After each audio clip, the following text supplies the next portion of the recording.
Welcome to the Three Voices podcast. I'm your host, Jamie Blue, and we are here to talk about our experiences that might be labeled as psychotic, including voices, mania, paranoia, and unusual beliefs. Some of us have been hospitalized and been given diagnosis. Some of us have not. We are free to use any language we want to explain our experiences and extreme states, including salty or triggering language, and some people will describe their experiences as positive, spiritual, or supernatural. We're here to share and listen and learn, so it's okay if you hear things you agree with or disagree with. It's okay if you like your meds, don't like your meds, or aren't taking any meds. It's okay if you like your doctor or hate your doctor. We respect the diversity of views. Please do not believe or disbelieve anything that we talk about here. Just be open-minded and do your own research. With the occasional exception, we are not professionals, doctors, or therapists. We are not giving advice. We are simply peers who are telling our personal stories and sharing our own experiences from our perspectives. It is our hope to share what we have gleaned from our experiences and from our gathered knowledge, the same knowledge that you yourself can find through sources such as the internet, books, and other media. We will always put links in the description below so that you yourself can do your own research. If at any time you believe that you have anything that needs to be treated or diagnosed, we recommend that you see a professional and seek out help. And welcome back. Today's guest is Tim Dreby. I was given Tim's name from a mutual friend, and it didn't take long before I immediately knew that I wanted to have him on so that he could share his story and his efforts in the peer community with all of you. I also had a lot of questions about how it was that he got to where he is today. He is the award-winning author of Fighting for Freedom in America, a memoir of schizophrenia in mainstream culture delusions. He shares some of my own passionate ideas about changing the way people look at, quote, psychosis and delusions. We had an opportunity to go into some of that during this discussion. Tim has a master's degree in counseling and psychology. He is a licensed and practicing psychotherapist, and I will make sure to link his website in the description where you can reach out to him, and it's a great resource. I really recommend that you go check it out. And of course, description is where you should look for links to any of the things that we talk about. I'll let Tim introduce himself a little bit better. My name is Tim Dreby. I am a marriage and family therapist. I work in Oakland, California. I have lived experience. I have been in mental health treatment as well as provided mental health treatment. What is your job title right now? I work on an outpatient psychiatric unit. In some ways, it serves people who are in boarding care living in Oakland and surrounding areas. Not everybody lives in those circumstances, but many people do. And there's vans that bring them in for treatment during the day. We try to provide them with recovery material and improve their lives so they can eventually integrate and get back into community activities. However, many of them are living in very repressive circumstances, so that healing takes some time. I've worked there for 15 years. I've also left and worked as a peer counselor administrator, but I like to do therapy work more than I like administration. Well, it sounds like you're doing quite a bit more than I think the average place is doing. It's the sort of work that we are pushing for our local areas to get more involved in, the outreach and integrated plans. I know that I met you because of connections through the Hearing Voices Network. So how did you get connected to that? I started out with hearing about it, reading it online. I wanted to do something about it, but I guess I don't research and try to start things up in that manner. So what I did was I started to run groups, professional groups that were based on Hearing Voices Network materials. And basically, I just taught myself as I went along, and I documented it very carefully. I created a curriculum and learned how to teach people how to do things. And then I just recently went to a Hearing Voices Network training that was offered locally. I've been on the Hearing Voices Network board, but I hadn't actually done the training. So I actually got the training and I got to compare what I've done to the training, and it was very interesting. I have a couple of questions about that then. Now that you've had the training and you've been able to look back, how would you have compared? Obviously, I feel that you don't need to have gone through the training in order to have facilitators' rights. People who have experiences, their experiences often are their training, but the training does prepare you for a lot of circumstances. So now that you've had the training, how would you say your preparedness before that was? I think I naturally followed the values and ethics pretty well. I think that I had to come out as I call it message receiver because I didn't hear too many voices, but I had to come out and share a lot of experiences along the way. And there's significant social consequences for doing that I had to weather. And that's part of the reason why I wrote so much, to try to be prepared and defend and put into practice what was working and prove to other people that what I was doing was legitimate.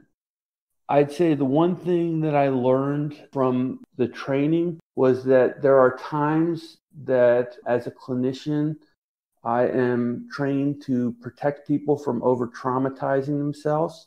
And while I don't tend to do that too much in groups, it was really helpful to me to remember that risk sharing and giving people a platform to really test you and holding that safety in the group is really important. Although I think I've taken a lot of risks and I've let people share their stories. Sometimes it's good to remember that people need that freedom without being told, don't traumatize yourself in the process. It was kind of like a lesson I knew, but it was really good to have it reinforced in the training. Yeah, I agree with that. I have some groups where we have to, in our guidelines, say that we can't use language that triggers ourselves or others.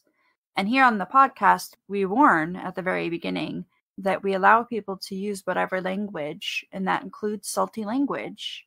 And yes, we've had the topic of some traumatic things come up, but nobody's ever had the need to go into detail. It's just the freedom of knowing that they can talk about it is more helpful.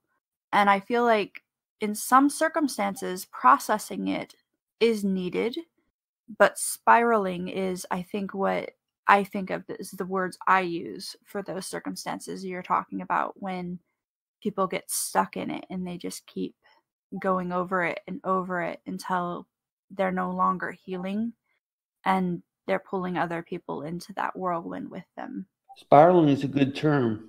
I like that. Having that, I guess, that coming out as I like the message receiver. That's beautiful, because people get confused by the Hearing Voices title of it, not understanding that it is such a broad category, that there are so many more experiences that fall into this broad category. So I really like that. That's a term I think I'll probably use in the future. Thank you. How did that change your life for you personally or for your work when you took that step? Well, I think I became a lot more effective and people saw me for who I really was. And I felt a lot better being able to talk about those experiences. So there was a healing process for me as well, because before I came out, I had to get my license first. And during that time, I didn't have anybody. I didn't have supervisors that knew about my past, and I most certainly didn't trust them to know about my past. So I kind of had to go along in an inauthentic way that I didn't agree with for a while to get the credentials. And then I explored being more authentic and real and sharing my story in the process. That just made me feel a lot better about myself. That's awesome. I know when we did our training, one of the things that we We watched The Doctor Who Hears Voices. I'm not sure if you guys got a chance to watch that in your training, but it is about the stigma of people who are in the professional field who have either voices or who have messages or who have what some pockets of society would consider strange and unusual thinking or beliefs, and how they have to kind of keep that secret while they're going through school because it will affect, or maybe would have affected. I would like to think that we're coming to a point in our world where that shouldn't affect, at least in the mental health field, whether or not you can pursue an education, because personally, it should help your ability to have that education because you have insider's knowledge. It most definitely helps, but you're right. It can make you get excluded from the credentials so easily. It's really too bad. It is, but I'm glad to hear that I've heard a number of people who still pursue and then make it out the other side and are able to hold a professional life regardless of their experiences being stigmatized. And you have a curriculum that you teach? What I basically formed it into, it's a reconstruction of the definition of what psychosis or quote unquote psychosis is into special messages. And I have a challenge to the medical model, where if you look at how the medical model defines these experiences as behaviors, and you look at what the solutions that come up from that definition are, that's how most people think about what you need to do to help people who are going through these experiences. And I call it's a deconstructed or reconstructed definition that has more direction in terms of things you can do to actually be helpful. It's something I've developed over a long period of time with a lot of feedback from collaborators who are in the groups. It's kind of a system that I have that keeps me centered while I'm running the groups. And it doesn't require you to not be in the moment of what's going on and not be authentic. It just gives you some vague directions about what you can do to be helpful at different times. That's what the curriculum's about. It's currently, I'd like to present it as a 6-hour training for psychotherapists so they can learn some of the lessons of the Hearing Voices Network, what I like to think. It's just that I've been able to give it to one local outfit. I'm trying to grow it into something that I can present for CEU credit. I like that. Have you considered seeing if you can get a smaller version of it into Pure Apocalypse or alternatives? I've done some in alternatives. We have a local conference called CASRA, California Social Rehabilitation Association, and I present annually there up in this area. I've presented to this year to do the 6-hour training, but I'm usually awarded the 1.5 hours, which is kind of an intro. But it's been helpful to be supported in that way so that I can give the training and reflect on it and grow, and it improves the more that I do it. So I've done that for about 4 years, 5 years now. Yeah, I know condensing things down to that 1.5 hours is kind of difficult, but at the same time, it's kind of that teaser, hey, here's the basis of it. Now, come join me so that we can really dig into this, which I've been able to make it to one alternatives and one Pure Apocalypse. And they both impacted me on such a level because there were so many of those little jewels that were mind-blowing that, yeah, if you can catch the right audience, you can drag them in. But yeah, it would be great to be able to have access to that. My experience in alternatives was that I went down, I could only get 2 days off, so I went down for 2 days of it, and I presented, but all the people that were local didn't come and see me, so it was a very empty room, and that was a little bit disappointing. So that was my experience of it. But I might try it again. It's just costly to travel. That can be a barrier sometimes. Yeah, I understand that one. I think I've gotten lucky that there have been people who've wanted to send me to things. I went to the Boston alternatives. And this year, Pure Apocalypse is in Salem, in my hometown. Oh, really? I haven't heard of Pure Apocalypse. So Pure Apocalypse. It's a great name. Yep. It's fantastic. It's for peers, about peers, by peers. And I'm actually going to be presenting there myself about spirituality through psychosis. And excellent. It's kind of along the same lines as you found a way to communicate your experiences and your understandings in a way that will help people. That's kind of my goal too, is the idea of just because people aren't speaking the same language doesn't mean you should take their language and experiences away from them. You can allow people to follow that language and get the same holistic treatments that will help them through their experiences and bring them out the other side a healthier person. And you don't have to just kick them down because they're using a different name for their deity or because they're using words that to them make all the sense in the world, but to you don't. It's about finding the language and the tools that make sense to the person going through the experience, not the people who are helping them. That's great. Yeah. Yeah, what we did in my groups was we created our own language and we called it Goonie Goo Goo Jive. Of course, I created the language, so it's kind of funny because it's a little bit technical because I'm a little bit influenced by technical, but they're just basically code words to describe different kinds of phenomenon. And so we called it Goonie Goo Goo Jive. And a lot of them really match up with the language of the Hearing Voices Network, which I think is wonderful because it complements it so well that the same concepts are arrived at and discussed. Yeah, I think that you can start doing something in an isolated place without too much influence from outside, and you can come up with basically the same type of things that other people are coming up with. Just kind of reinforces the strength of the approach. I agree. It's sort of, I'm not sure if you've seen Crazy Wise, the documentary. Yes, I have. Okay, so I feel like that is a good way of seeing that as well. How even though people are spanned by worlds, there's so many things that are so similar that we, on a fundamental point of who we are, there's something that connects us. There's something that we understand. And even whenever we break down to the basis of it, if we just allow ourselves to be honest, we'll find ourselves even using the same, well, it may be a slightly different language, but the same ways of describing the things. It's there. Mm-hmm. Right. And people with very distinctive experiences and unique experience come up with the same general trends of ideas about the world that are actually more accurate than what most people think.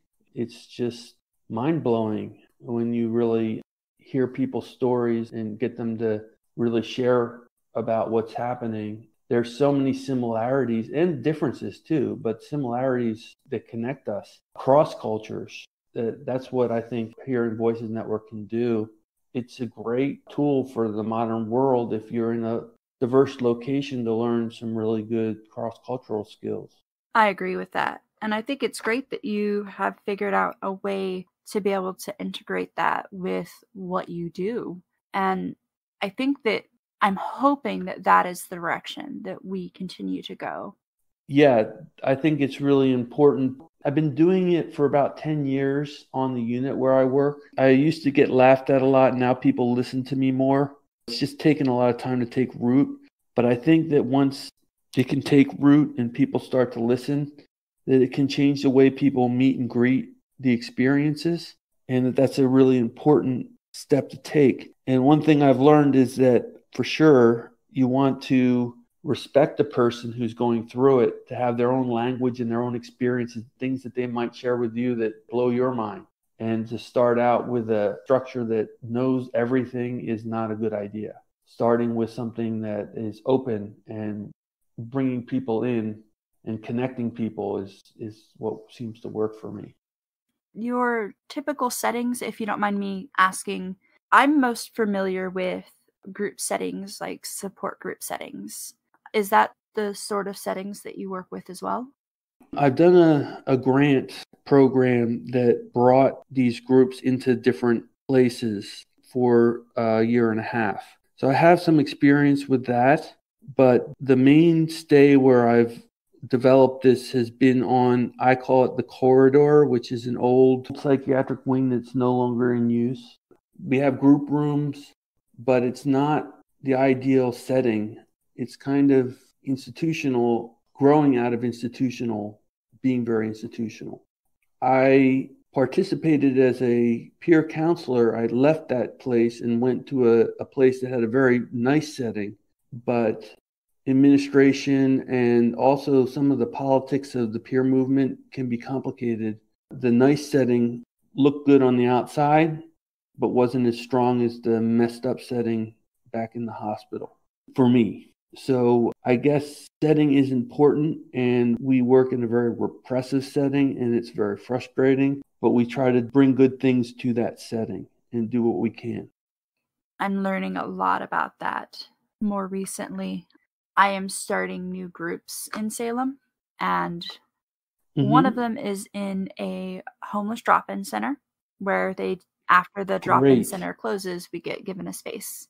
And then one of them is in a board game cafe.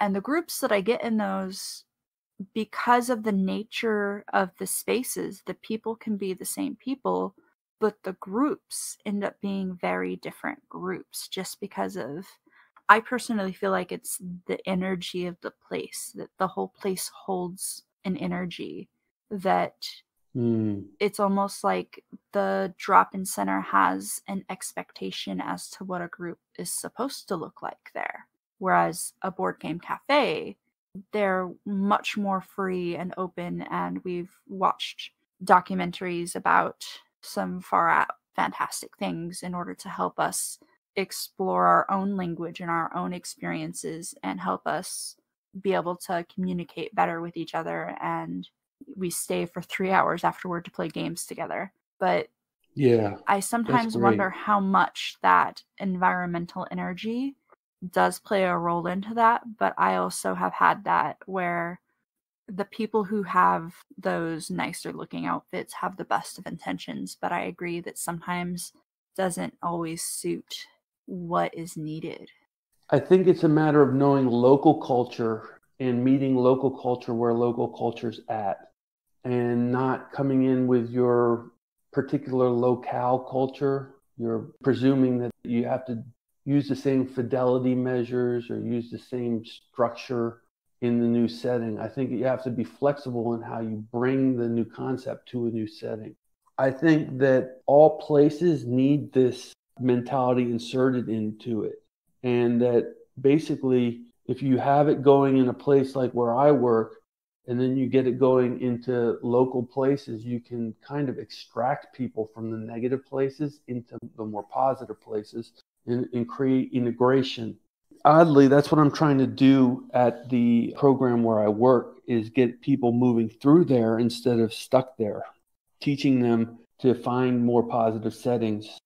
So I 100% agree. The only way that I feel a little defensive is that when outsiders judge the clients who come to our program or judge us for the corridor, which is kind of crappy and understandable, easy to judge, they sometimes can diminish the intelligence and the work being done by the clients there too. The clients get stigmatized because they're used to institutional settings and they need to be treated better, but they prefer to stay where they're at because the wider world is more threatening to them. They need to be taught to transition out of there. Sometimes people have found that institutions provide, well, I was just talking to somebody about a boarding care environment where there's no rules, and that being worse than one where there's a repressive rule holder. So I kind of learned from that experience.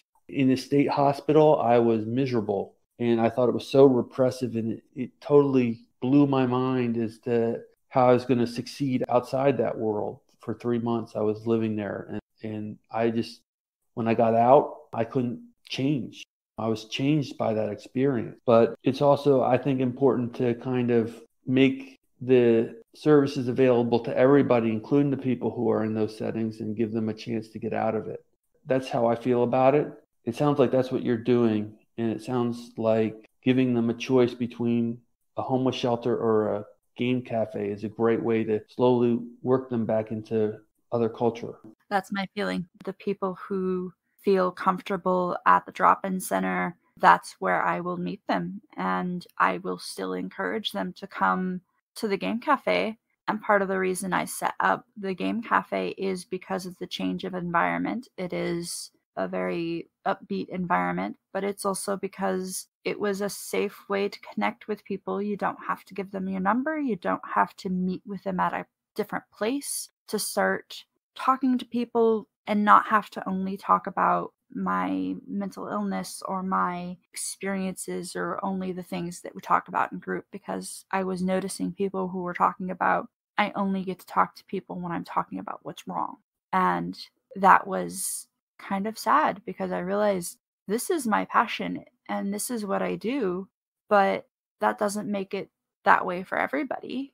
And there are a lot of people who were getting stuck in this cycle of they only get to get out and go somewhere. Like they can go to these groups through medical transport if they have Oregon Health Plan, but they don't get to go anywhere else because it's not an appointment. But if they come to the Game Board Cafe, they get to stay for that extra 3 hours for social time because it counts as being part of that medical appointment.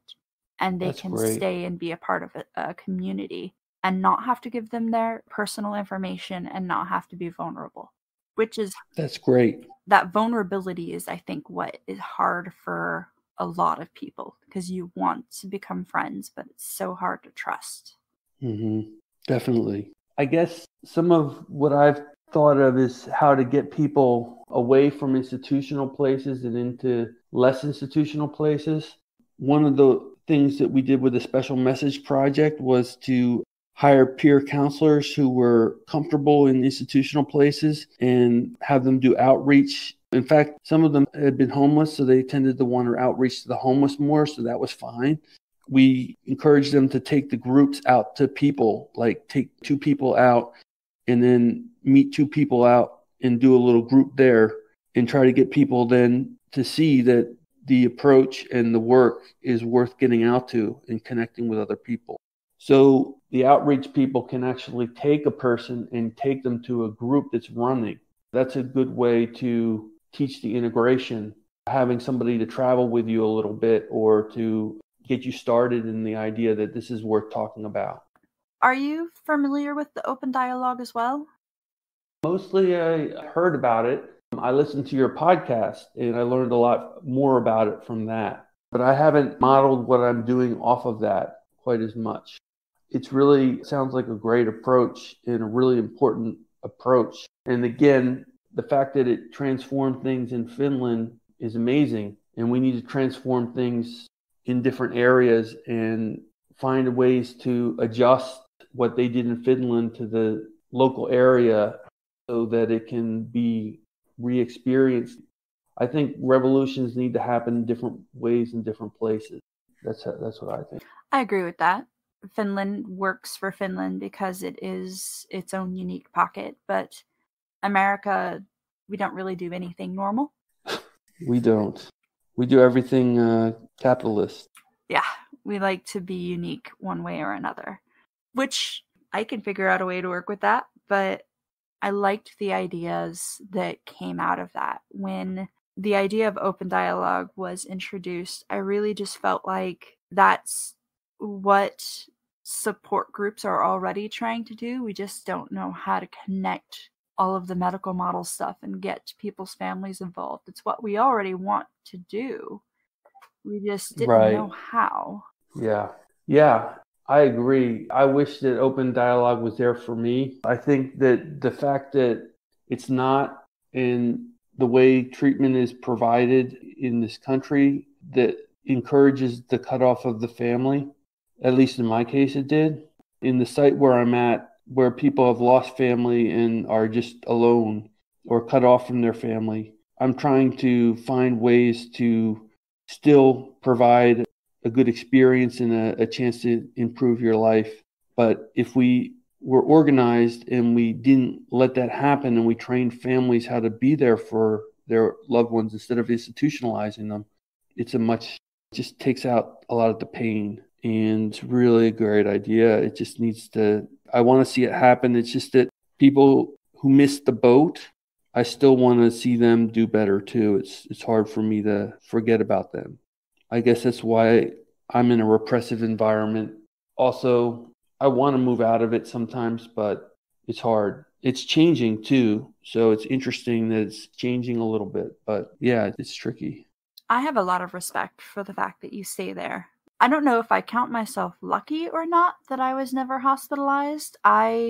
Instead of being hospitalized, checked myself into a Christian New Life recovery program.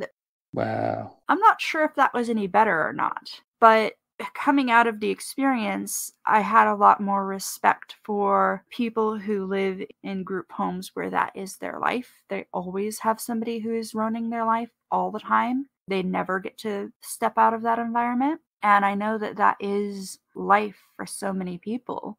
And I know that when I got my diagnosis, I literally live across the street from a group home specifically for schizophrenics.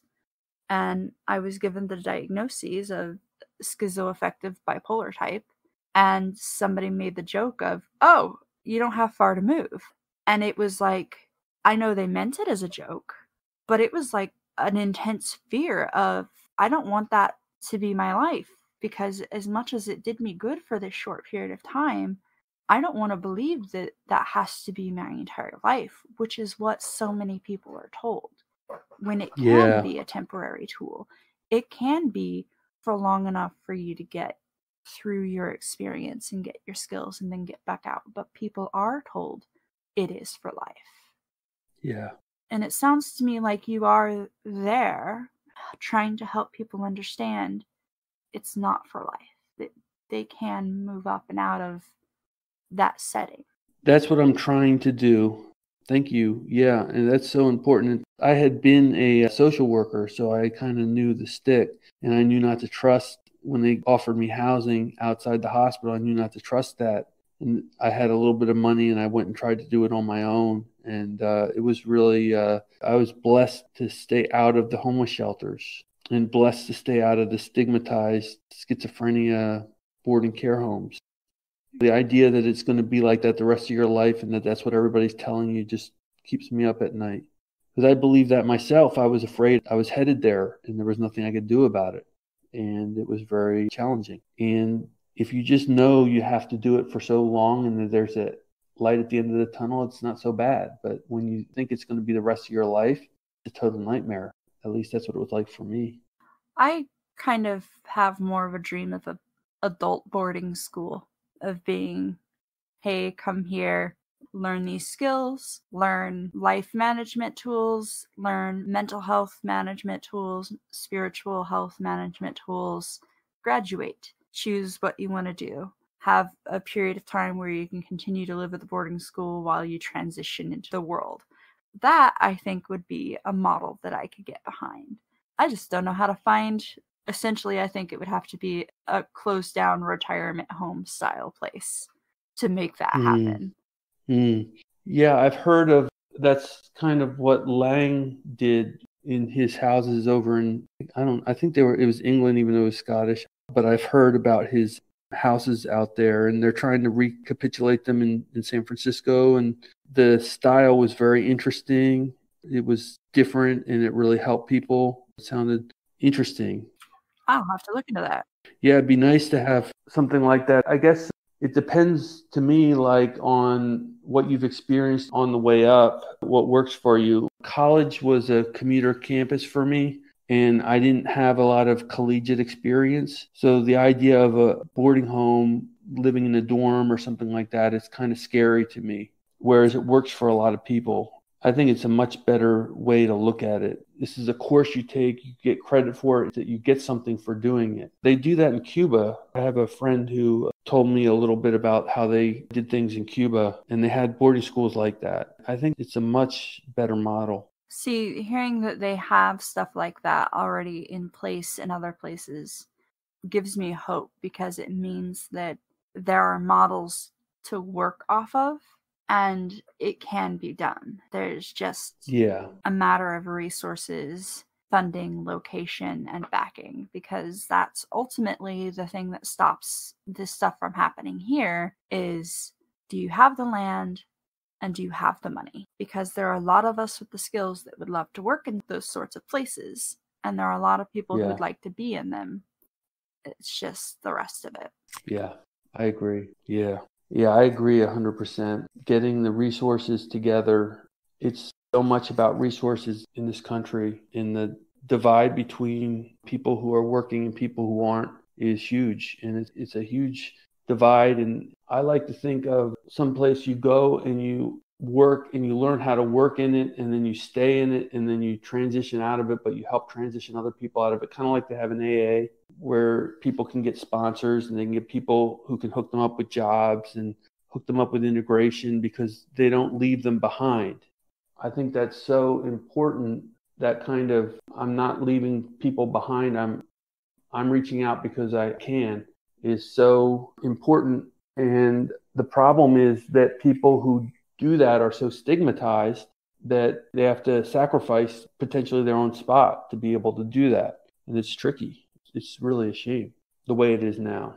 Yeah, but I really hope that we are starting a new wave that's changing that. I honestly feel like I have met more people who are in the professional field who are also active in the peer community in this last year. That's good.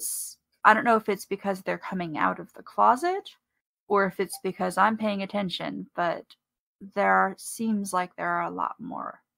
I think that's great. And I think things come in waves in different manners. I have experienced a lot of isolation, even though I run the groups and I've gotten this healing, this sense of healing. I've experienced a lot of isolation because I feel like I don't fit in with the providers, and I feel like I don't fit in with the peers. And I also happen to have a lifestyle or a history of experience where I don't fit in anywhere to support that. So that it's been very hard for me to connect and be integrated, where I'm struggling with my own integration in some regards, because there's camps. And if people weren't in camps and they just accepted each other and worked through each other, it's so much easier, and you get friends and you get supports, and it's nice.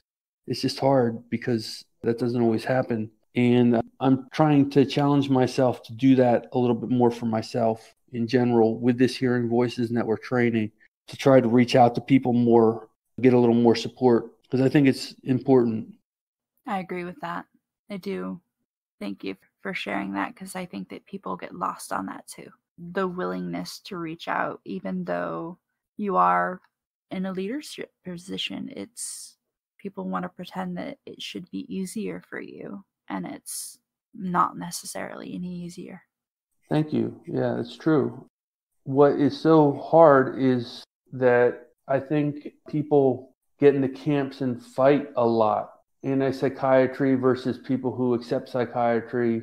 I actually think there's counterintelligence ways that is promoted, and there is a social control mechanism where it's encouraged. That's what used to happen in other social movements, that people try to get in there and disrupt. It makes it really hard. And I just wish people could not get hurt and not have egos. And I do that too, because somebody treats me really bad and I feel hurt and I don't want to deal with them anymore. Then you've got this situation where you're back in a tin of crabs trying to climb out and you can't get out. It's just frustrating. Because people, when they have to go through these periods of pain and suffering, like when you were in the homeless shelter, the hurt and stuff like that, it makes it hard to work with people who are so different from each other. I really am trying to overcome that kind of stuff. It's been hard. It looks like I'm free, but I'm not. I appreciate your honesty about it. I really do. I know that I agree. I feel like it's sports. People, they want someone to be on someone else's team, and it shouldn't be about that. I know I work both with Hearing Voices Network and NAMI. And NAMI is more medical model. They help families to understand the medical model stuff to help their family members stay on the medical model path. And so I've gotten some guff because that means that I support the medical model. But I'm not gonna deny someone that if that's what they believe that they need in order to be okay. I'm gonna be there to support them if they believe that that's what they need. But at the same time, there are people who that's the only avenue they know. They don't have any other way to know how to get better. So I'm going to go there and I'm going to be there and I'm going to be real about who I am. Everybody who knows me, they eventually will go from my NAMI to my hearing voices groups. And they start to relax and they start to explore. And I'm not going to encourage anybody to make any personal decisions. That's, you make those with your family, with your doctor, with yourself. But if you want to sit and you want to talk about them, this is the space for that. And I find that people who may have never thought about the idea that maybe what I'm going through is real, maybe what I'm going through has some connection to something that happened, it's something that they wouldn't have been able to explore if somebody who didn't have the roots that I have with my belief system and I do believe in the same model as Hearing Voices Network, but I also believe in being there to support someone who thinks that they have a mental illness and that they need medication. I'm not going to tell them that they're wrong, but I'll be there to help them if they decide to change their mind too. Yes. Thank you. That's great. That is so good that you go to NAMI. I feel that way too. There's people who have to work in that model for legitimate reasons. I love that you're doing that. That is so powerful. Reaching out and letting people be who they are and operate, meeting them where they're at, opening their minds up to new things. That's great. Ultimately, I believe in the holistic path, but I also know that before I got to the holistic path, I took a lot of medication. You got to start somewhere. I still take medication. I wish that I didn't, but I do. My rationale is that I'm still in a repressive environment and I still feel I'm still facing enough isolation and difficulty that I'm not in a place where it's safe to go off. The other thing is that I think people make decisions about medication based on ways they've been hurt in the past and people have treated them in the past. And when I look at my own decision-making process, I can understand why I decide it's rebellious to continue to take it in some ways. It fits what I experienced, and I want to get over that, but I also need to be in a safe place where I'm not going to lose my job, my housing, and my this and my that. I hope to someday do it, but I think that it might be when I retire. Depends. Retirement's still a ways off, but I don't know if I'll be working at the same place all that time. As for medication, I see medication as a tool, and you use it as long as you need to. And you seem to know what your tool is used for. That's good. I think that the most powerful thing people should have is education. And I know that right now I am coming off of a mood stabilizer because I don't need it. I haven't needed it for a long time. And now I'm no longer on the therapeutic level, so I know that I don't need it, but I still have to come off of it at a safe pace because they're dangerous. And one of the things that was a really big discussion was, well, you're fine now, but what about in 5 years? In 5 years, you may not be fine, and you'll have want to be taking it by then. And it's like, yeah, but for the next 5 years, I don't want to be putting my body through that. Right. Because I know I've done the research about this medication. And I know what this medication is doing to my body. And I know that it did good here, but I don't need it anymore. And in 5 years, if I need something again, I'll discuss it in 5 years. But for now, I'm okay. But I really feel like that prescriber, that is what he has been taught, is it's working, why stop? Why jump out of a perfectly good airplane? Well, because I have a perfectly good parachute. That's why. So true. So true. I like how you say medication is a tool. I recognize that. I also have experimented with saying that cognitive therapy is a tool, which is that I agree. It can be used sometimes to strengthen and support somebody, but it's not necessarily reality. Rational reality is not, the world is not rational, especially if you're living in a shelter or boarding care. You're not living in a rational world, so don't train somebody to be rational in those circumstances. It doesn't fit. You can train them if they're able to go there, but for me, I was like, this is how I'm being treated, and I'm told this is part of my problem, that I have irrational thoughts and I just have irrational experiences. That's my life. That's real. And don't tell me it's not. So I think cognitive therapy can be very helpful as a tool, but sometimes there's other tools that are necessary. I think that's incredibly enlightening thing. I definitely agree with that.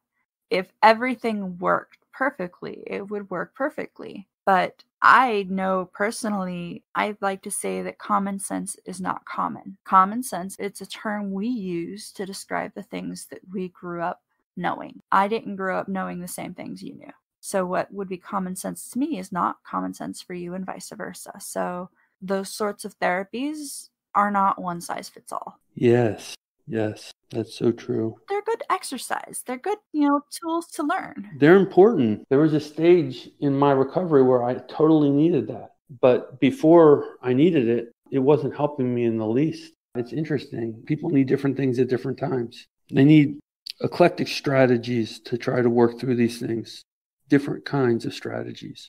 And I think they exist. I just get afraid of CBT for psychosis when I go to those trainings because it comes across as being very cookie cutter. It's an improvement, but it's still frustrating. Which seems odd because psychosis is not a cookie cutter thing. Yeah. Well, it seems that way to me. I mean, maybe somebody who really experiences it and knows it uses it in other ways. Yeah, I think when people create things, they create what would work for them a lot of times. But people are so different. You need multiple strategies. Yeah, I agree with that. I mean, you have developed something that works with what language you understand and helps people because of that, because you have developed a tool that gives an insight that people otherwise may not have. And that is a beautiful, wonderful thing. And I, on my side, am doing something similar with a different set of tools in a different language. And I honestly feel like the more of these tools we have, the better chance we have, because again, there's not one size fits all. Something that's going to work for one person may not for another. I got a book that was borderline personality disorder based. It was DBT for borderline personality disorder. And on the whole book, the things that I took away from it that were the most meaningful were that mindfulness meditation was important. And when they give scenarios about what it was like inside the head of a person who was being controlled by their sickness, and what it was like in the head of a person who is going through the illness, the thought processes that their illness was, and then being mindful through that. And those were the things that caught me. The being able to stop, identify what I'm thinking, and actually draw lines to, does this have anything to do with right now? Or does this have to do with trauma from my past? And for that, I am thankful for reading the book. The rest of the book, I'm pretty sure, was completely about the author and their experiences. Linehan, yeah. Ah, you know this book then. Yeah, that's so funny. DBT really helped me. I was on the provider side doing it, but it really helped me understand a lot. I agree 100%. One of the strategies that I have in my approach is message mindfulness. And how can you be mindful if you can't even talk about your experiences? You can't even identify them. You're taking people's words away from you. Right. But it's one of the rationales I use. And I think message mindfulness and DBT, I think there's some universal things about it, but it is so different. And when people learn things, you have to give them the freedom to make them fit. I know that DBT was created in Seattle, mostly among a female clientele around Linehan. But the socioeconomic situation in Seattle versus the socioeconomic situation for somebody in a different culture in Oakland is so different. You have to take the concept and recreate it into something that other people can relate to, across genders, across this, across that. And I think that's what I like about therapy, is it's fun to try to take concepts and weave them in and use them in other contexts. But when you try to standardize and do a best practice and use research, and people must learn the research and do it this way, you're handcuffing people from being able to really be innovative, and you're treating them like they're not smart. And it's so frustrating. I agree. The ability to learn, the ability to adapt, the ability to go out and explore on your own, even if you do need a little bit of hand-holding at the start, that is, I honestly think, for me personally, it's been the most helpful, way more helpful than having a book in front of me that has all of the supposed answers. And Yes. exploring it with people, having people who have different ideas about it than I do, has helped me to be able to see things from a totally different thing. That in itself, something that I'm okay with a good debate. I'm okay with somebody thinking I'm wrong or somebody having a differing opinion, because it allows me to see the world through somebody else's eyes. And I often learn more from that than I do from a textbook. Amen to that. The textbooks I read about abnormal psychology all convinced me that I was doomed with genetic twin studies and stuff like that. It was the most damaging thing I could have read. I went to college for 4 years. I wanted to be a counselor, so I studied everything I could for counseling, and this was before I came to terms with myself. And I was more terrified of myself and my family and my history. That was the triggering event that caused me to start to snap, because it showed me the clinical view of the idea that because I had been born into this family and I had suffered these traumas, I was doomed. I had no choice in it. I had no say. I would forever be broken and I should give up now. And that was terrifying. And I didn't even have an opportunity to tell anybody that I'd gone through any of it yet. It was just here in a textbook saying, if you have somebody who comes in and has these things, then it's going to mean these things for them and their brain is broken. And that was like, my soul felt like it froze for a second because I was reading the description of my own childhood. Wow. Yeah. I don't know if people know what they're saying when they're writing those books, though. I think they do more damage, and I think that educated people sometimes are harder to work with than people who are more open-minded. I remember learning stuff in school and thinking, luckily it was a phase, but just thinking that's the way they were because the book said so. And it's just such a mistake. There's so much else out there to learn and explore, and you got to read the right books, not an abnormal psych book. Right. And I know that one of the things that is really sad is that you don't see new papers being brought into light. You don't see new studies being accepted until there's a wave of old scientists and old counselors. You have to see the people who've been in charge for a long time no longer be in charge. Die.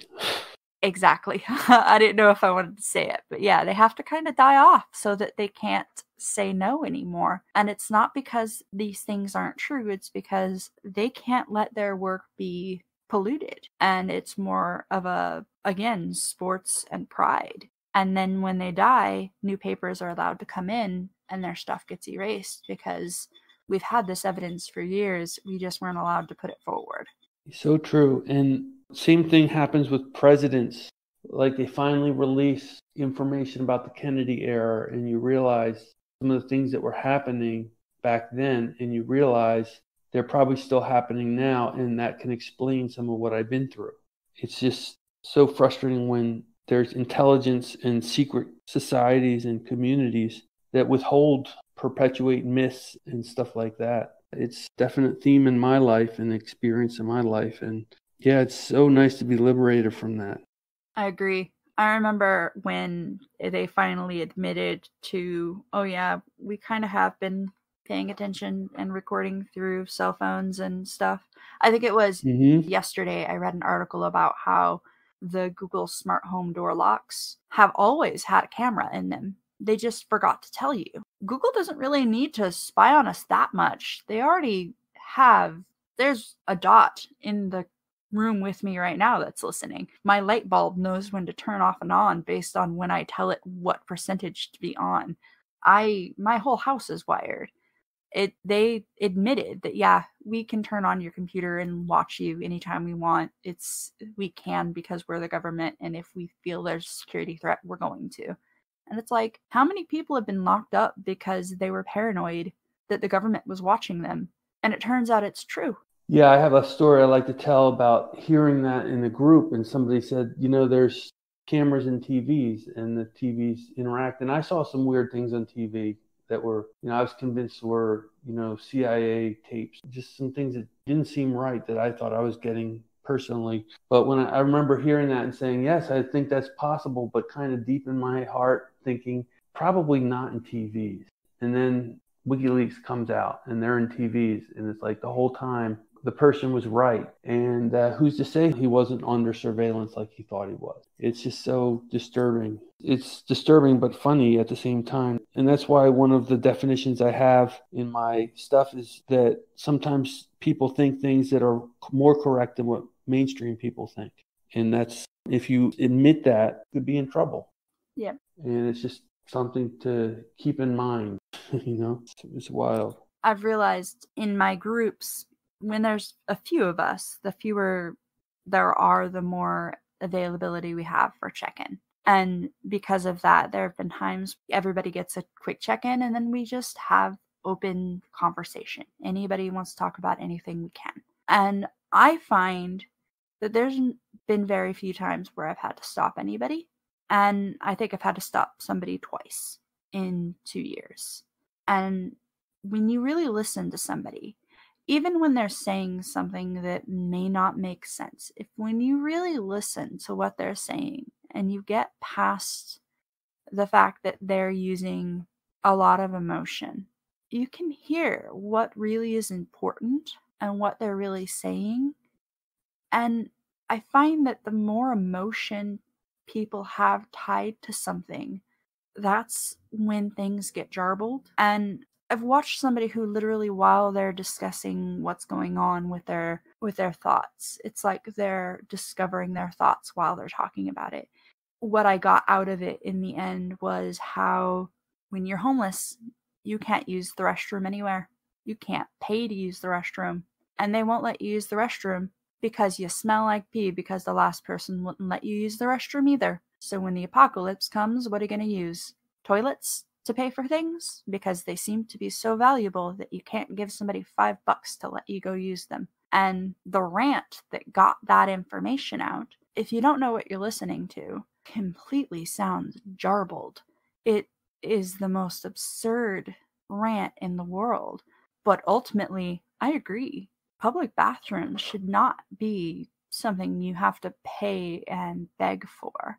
They should be something that is just a human right. It shouldn't be something that somebody has to get so worked up about. But because this person is so emotional, they get seen as being psychotic. And people have literally discussed whether or not we need to call security over needing to use the bathroom. And it blows my mind. Completely blows my mind. Because her truth is a complete truth. It's just so emotionally loaded that it gets completely lost. Yeah. I kind of went on a rant there, but it's just that whole... Oh, I loved it. Great. Yeah. Sometimes rants are really important, and they're about things that are really important. They may sound tangential, but they're really important.